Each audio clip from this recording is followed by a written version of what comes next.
Halo teman-teman, kali ini kita akan membahas film yang menceritakan tentang kisah seorang remaja 15 tahun yang berjuang mencari kesempatan untuk mengubah takdir hidupnya. Hidup dalam kemiskinan, kekerasan, dan kurangnya kasih sayang dari orang tua membuat Elizabeth Murray harus menjadi gelandangan. Hingga suatu ketika, setelah berusaha sekeras mungkin, sebuah kesempatan besar muncul dan membawanya masuk ke Harvard University. Cerita tentang perjuangan Elizabeth Murray mengubah takdir hidupnya diangkat menjadi sebuah film kisah nyata berjudul Homeless to Harvard yang dirilis pada tahun 2003. Daripada membuat kalian semakin penasaran, langsung saja ke alur ceritanya.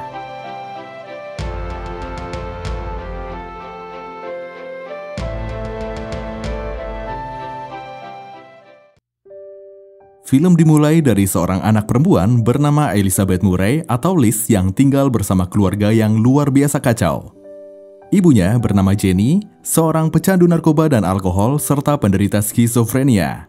Sedangkan Peter, sang ayah, meskipun sosoknya ada, tapi dia sama sekali tak berguna. Memiliki orang tua yang tidak bisa diandalkan membuat Liz dan kakaknya, Lisa, harus bisa mengurus diri sendiri. Hari itu, Lisa dan Jenny tengah bertengkar. Jenny yang kehabisan narkoba meminta uang $100 yang dulu pernah diberikan kepada Lisa. Akan tetapi Lisa tak mau memberikannya. Uang itu akan dia gunakan untuk membeli makanan.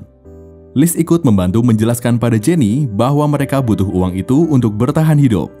Di tengah keributan tersebut, Peter tak peduli dan hanya sibuk menonton televisi. Pertengkaran mereda ketika Jenny akhirnya menangis dan memohon pada Liz yang memegang uangnya untuk diberikan. Jenny mengatakan bahwa dia bisa mati jika tak mendapatkan uang itu. Tidak tega dengan ibunya, Liz pun memberikan uang tersebut. Pikirnya, dia hanya ingin ibunya tersenyum.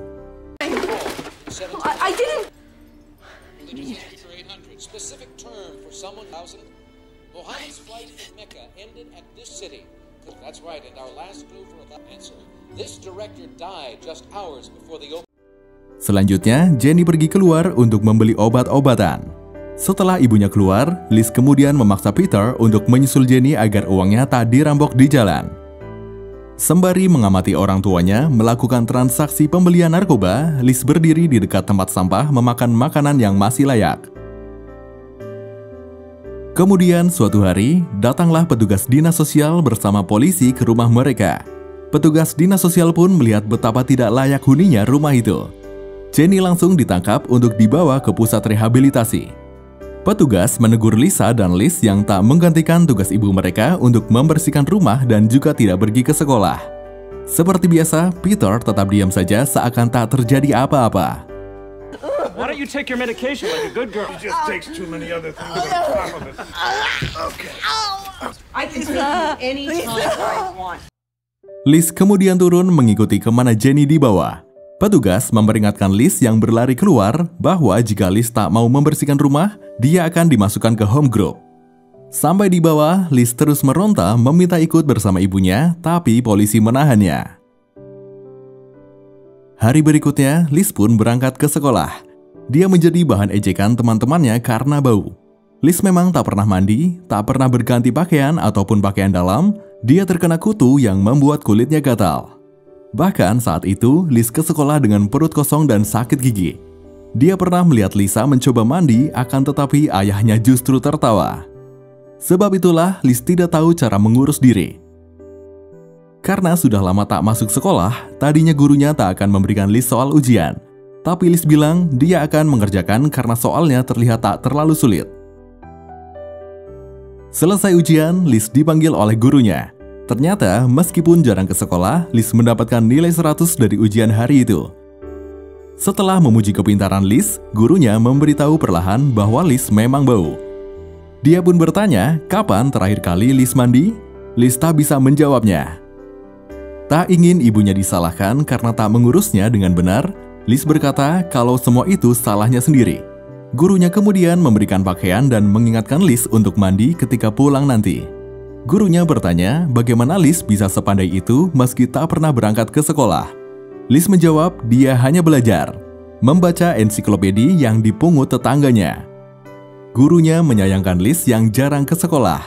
Sebab itu, dia pun meminta Liz untuk mulai datang setiap hari ke sekolah. Jika tidak, dia akan menghubungi lembaga kesejahteraan anak. Setelah menjalani beberapa bulan rehabilitasi, akhirnya Jenny pulang ke rumah. Liz sangat bahagia mendengar kabar ibunya sudah di rumah. Dia pun bergegas pulang untuk melihat ibunya. Jenny sudah lebih tenang, tapi tangannya penuh dengan luka memar parah. Liz lalu menunjukkan nilai ujiannya sambil mengatakan 100 adalah nilai yang sempurna.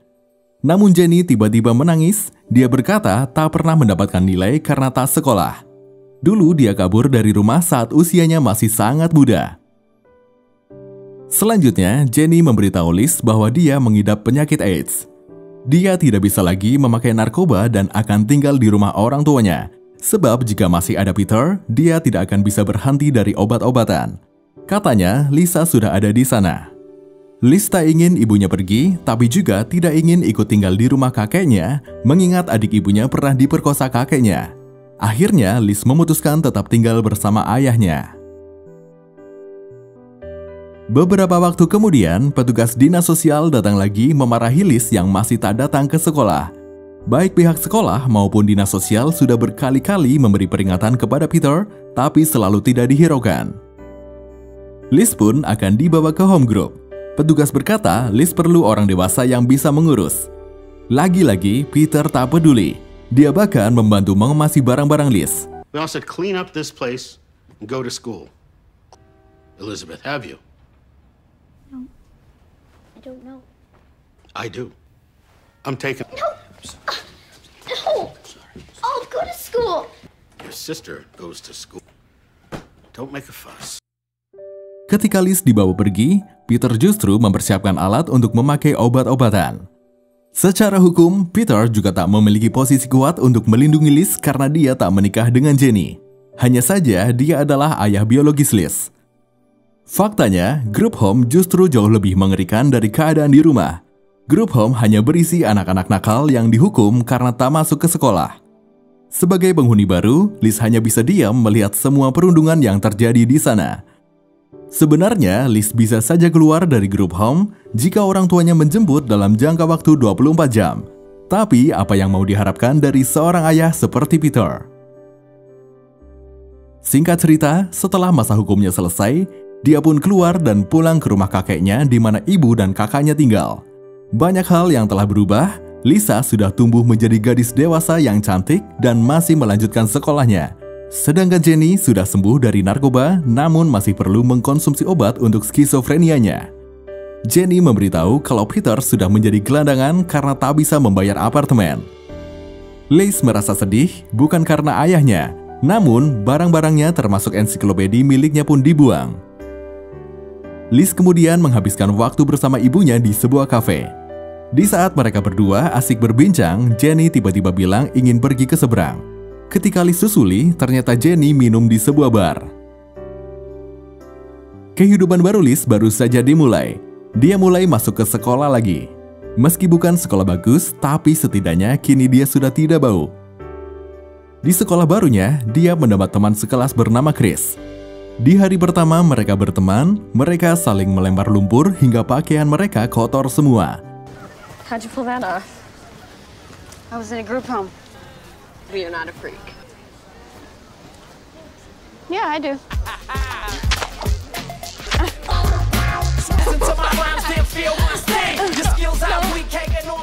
Suatu hari, teman-teman Liz datang ke rumah untuk belajar bersama. Namun, suasana yang tadinya menyenangkan menjadi canggung ketika Jenny pulang dalam keadaan mabuk, bahkan muntah di hadapan mereka. Semua teman-teman Liz pun pulang kecuali Chris. Liz kemudian bercerita bahwa sebenarnya dia tidak suka tinggal di rumah itu karena dulu adik ibunya pernah diperkosa oleh si kakek. Tak disangka, Chris memiliki cerita serupa. Dulu adiknya diperkosa oleh ayahnya, ibunya pergi untuk melaporkan ayahnya ke polisi. Tapi sekarang orang tuanya malah rujuk dan tinggal bersama dengan alasan merindukan kehadiran ayahnya. Hal itu membuat Chris marah. Mendengar itu, Liz pun mengajak Chris tinggal diam-diam di sana. Tapi ternyata kakeknya mendengar percakapan mereka dan langsung menolak ide Liz. Chris kemudian diusir. Karena mendapat perlakuan kasar dari si kakek, Liz akhirnya memutuskan untuk keluar dari rumah. Ayahnya entah ada di mana, ibunya sekarat. Liz ingin mencari jalan hidupnya sendiri di usianya yang baru menginjak 15 tahun. Liz dan Chris menggelandang bersama. Awalnya mereka tidur di stasiun dan mengemis untuk mendapatkan uang. Tapi kemudian mereka kadang menginap di rumah teman, tak jarang mereka mulai mencuri makanan di supermarket. But sometimes I felt like I'd never had a home in my life.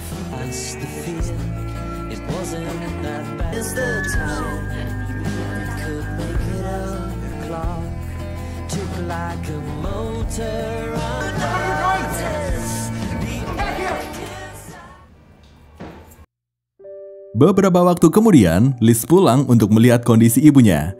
Ternyata ibunya masih saja mabuk-mabukan. Liz berharap ibunya bisa berhenti minum alkohol karena kondisi kesehatannya makin parah. Pada suatu malam, Liz mencoba mengecek bar tempat ibunya biasa minum, tapi ibunya tak ada di sana. Orang bar tersebut kemudian memberitahu kalau Jenny sudah meninggal dunia. Liz merasa sangat sedih. Dia belum sempat mengatakan apapun pada ibunya dan mendapatkan kabar duka itu dari orang lain. Esok paginya, Liz ditemani Chris datang ke pemakaman. Ibunya dimakamkan di tanah amal tanpa mendapat proses pemakaman yang layak. Tak ada pendeta, tak ada yang memberikan doa ataupun menunggu hingga peti matinya terkubur. Bahkan Liz tidak tahu apakah ibunya didandani atau tidak. Semua orang pergi begitu saja menyerahkan kepada petugas pemakaman. Di saat seperti itu, Chris memberitahu kalau dia tidak bisa lagi hidup di jalanan. Dia akan ikut dengan teman-temannya yang lain masuk ke group home. Chris mengajak Liz untuk ikut, tapi Liz tak ingin kembali ke group home. Setelah Chris pergi, Liz tiduran di peti mati ibunya. Dia menyesal dengan semua yang dia lakukan. Selama ini, Liz tak pernah memikirkan dirinya sendiri dengan benar karena masih berharap ibunya akan sembuh dan mengurusnya. Setelah kematian ibunya, Liz sadar dia tidak bisa bergantung pada siapa-siapa. Tak lama kemudian, petugas pemakaman menyuruhnya bangun karena peti tersebut akan segera dikubur. All that's left is the gestures we make. The year ending, but her arms were warm around me.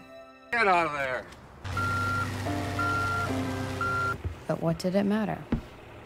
This wasn't the real world.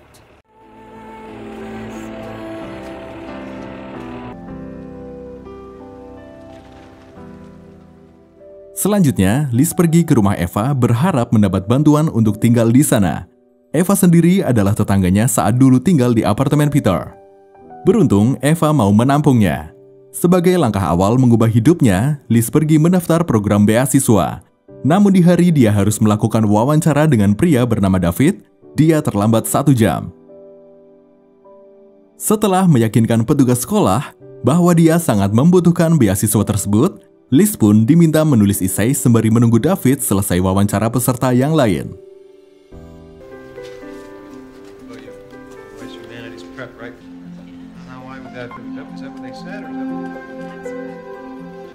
Or I could push myself.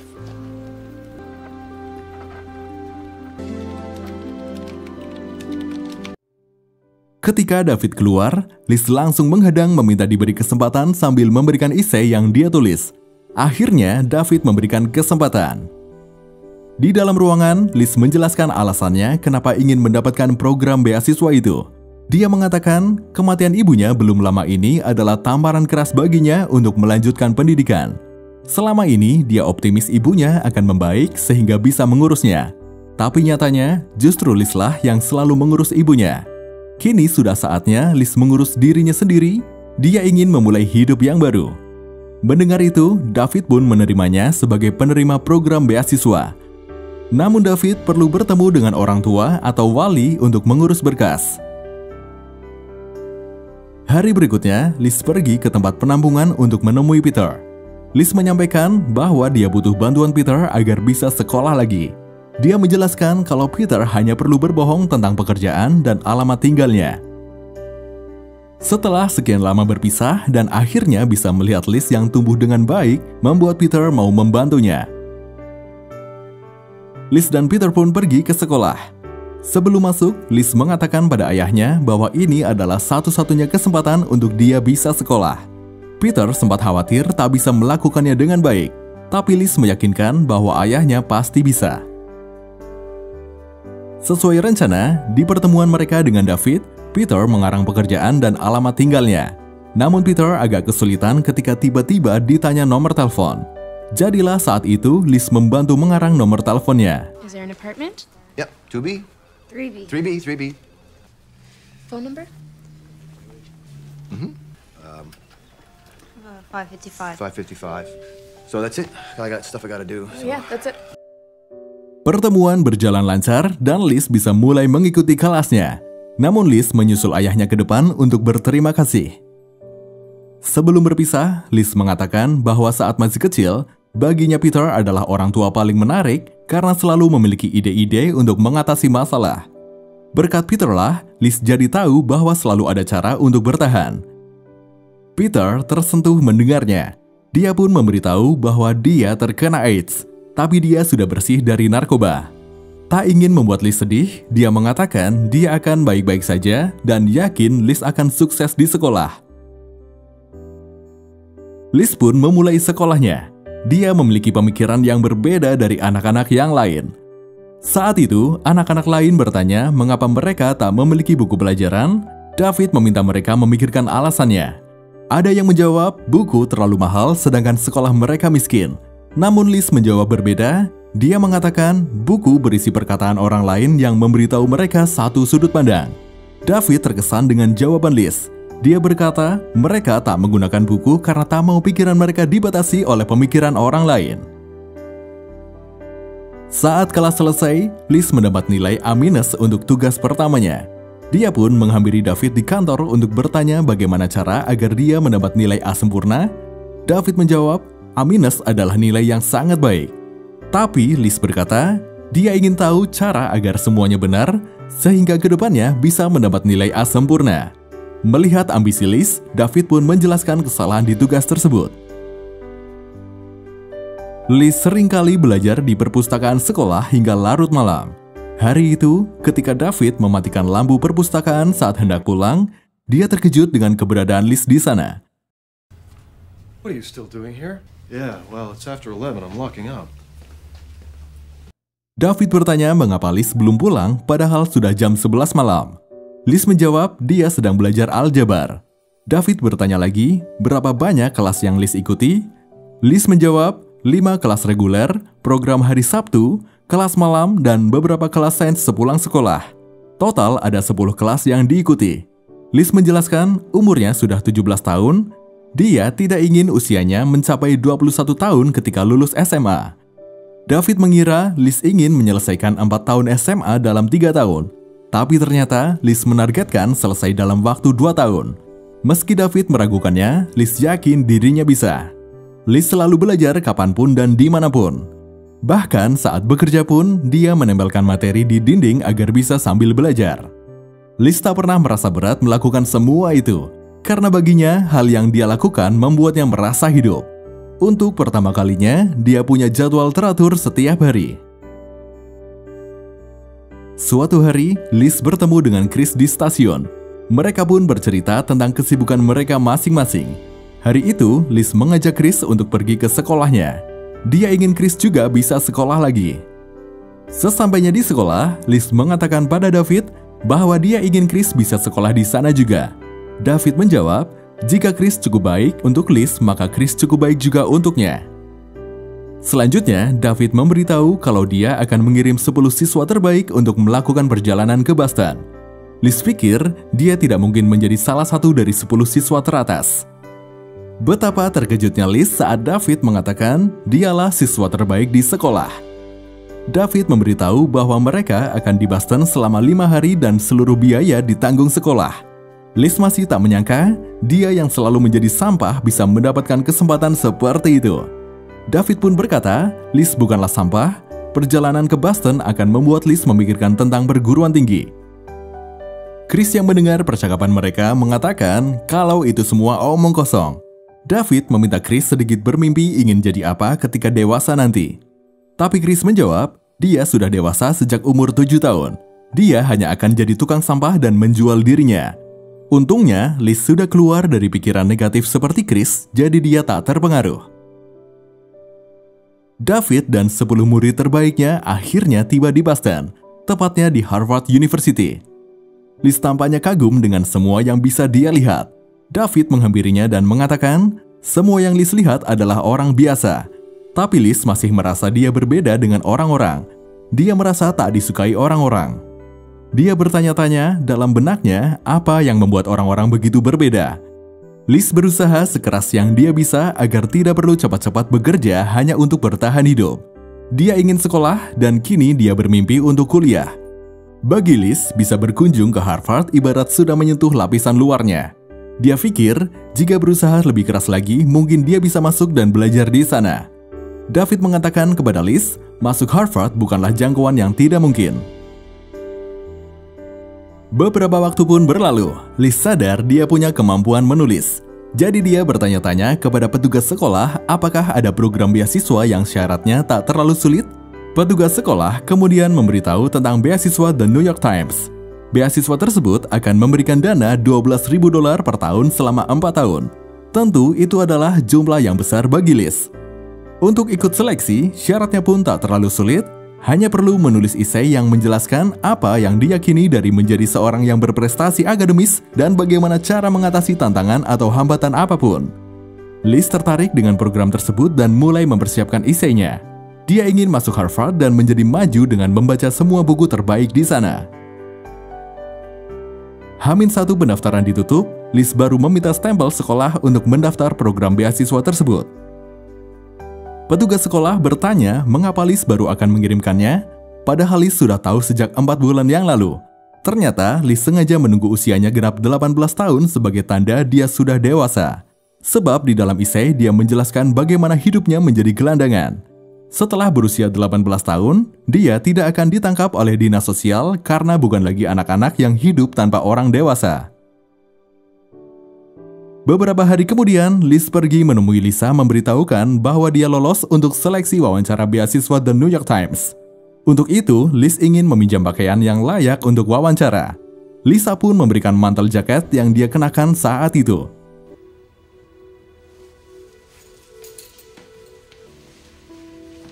Thank you. You never went to school. Why would they give you a scholarship? Lisa bertanya, Liz tak pernah sekolah, untuk alasan apa mereka akan memberikan beasiswa? Liz menjawab, dia tunawisma, tapi prestasinya di sekolah sangat baik. Lisa pun berkata, Liz bukan tunawisma. Liz bisa tinggal bersamanya di rumah kakek mereka. Sama seperti dulu, Liz menolak untuk tinggal di sana. Ketika keluar, Liz dihampiri oleh Chris yang meminta tolong karena dia baru saja diusir dari group home. Liz pun berkata, grup home tidak bisa mengusirnya sebelum berusia 18 tahun. Chris ingin ditemani, namun Liz tak bisa karena dia ada jadwal wawancara. Dengan tegas, Liz mengatakan, biarkan dia melewati masalahnya dulu. Setelah itu, Chris bisa pergi ke sekolah bersamanya. Namun Chris marah, dia berkata baik dia maupun Liz tak pantas berada di sana. Liz tidak peduli, apapun yang dikatakan Chris, dia akan tetap mengejar mimpinya. Liz akhirnya sampai di kantor The New York Times. Di hadapan para pewawancara, Liz menyampaikan bahwa dia tidak pernah bertanya-tanya mengapa hal ini atau hal itu terjadi padanya. Dia mengetahui alasannya dan menerima semua yang terjadi dalam hidupnya. Bukan berarti dia senang, justru dia merasa sangat sedih. Hanya saja Liz sadar dia harus menerima semuanya dan harus keluar dari kondisi menyedihkan tersebut. Liz mengatakan bahwa dia sangat mencintai ibunya meskipun pecandu alkohol, narkoba, buta secara hukum, dan penderita skizofrenia. Tapi dia tidak pernah lupa bahwa ibunya juga mencintainya. Di akhir wawancara, Liz berkata berharap semua orang tahu betapa dia sangat membutuhkan beasiswa tersebut. Tanpa beasiswa itu, ia tidak akan bisa kuliah atau melakukan hal lainnya. Tak disangka, dengan wawancara yang begitu emosional itu, Liz berhasil mendapatkan beasiswanya. Beberapa waktu kemudian, The New York Times mengadakan sebuah acara untuk mengumumkan secara resmi penerima beasiswa mereka. Sebelum Liz dipanggil naik ke mimbar, pihak The New York Times menyampaikan secara singkat latar belakang Liz. Dia menyampaikan pada semua yang hadir di sana bahwa penerima beasiswa ini memperoleh nilai rata-rata 95 dan menempati posisi teratas di kelasnya, serta menyelesaikan 4 tahun SMA dalam waktu 2 tahun. Lebih hebatnya lagi, semua dilakukan saat dia menjadi tunawisma, ibunya meninggal, dan ayahnya pecandu narkoba yang tinggal di penampungan. Setelah itu, Liz pun dipanggil untuk memberikan pesan. Saat itu, Liz menyampaikan, hidupnya tak akan lagi sama, dia tak tahu harus menyampaikan apa selain terima kasih. Tiba-tiba seorang wartawan mengajukan pertanyaan, apakah Liz tak pernah merasa kasihan pada diri sendiri? Liz menjawab, dia selalu menganggap itu semua sebagai bagian hidupnya. Dia merasa beruntung, posisinya di bawah memaksanya terus melihat ke depan sebab tak ada jalan untuk berbalik. Hingga suatu saat, dia mencapai titik di mana dia hanya berpikir harus bekerja sekeras mungkin dan melihat apa yang akan terjadi ke depannya. Hasilnya, sekarang dia bisa kuliah di Harvard dan The New York Times yang akan membayar. Wartawan bertanya lagi, jika diberi kesempatan, apakah ada hal lain yang ingin Liz ubah? Liz menjawab, Is there anything you'd change if you were able? Yeah. Akhirnya, Liz mulai menjalani kehidupan kuliahnya. Dia mendapat pekerjaan di The New York Times dan mendapatkan apartemen untuk tinggal. Kerja kerasnya selama ini membuatnya bisa melepas beban dan melanjutkan hidup yang lebih baik. Seperti itulah kisah tentang seorang remaja 15 tahun yang berjuang mencari kesempatan untuk mengubah takdir hidupnya. Terima kasih dan sampai jumpa di alur cerita selanjutnya.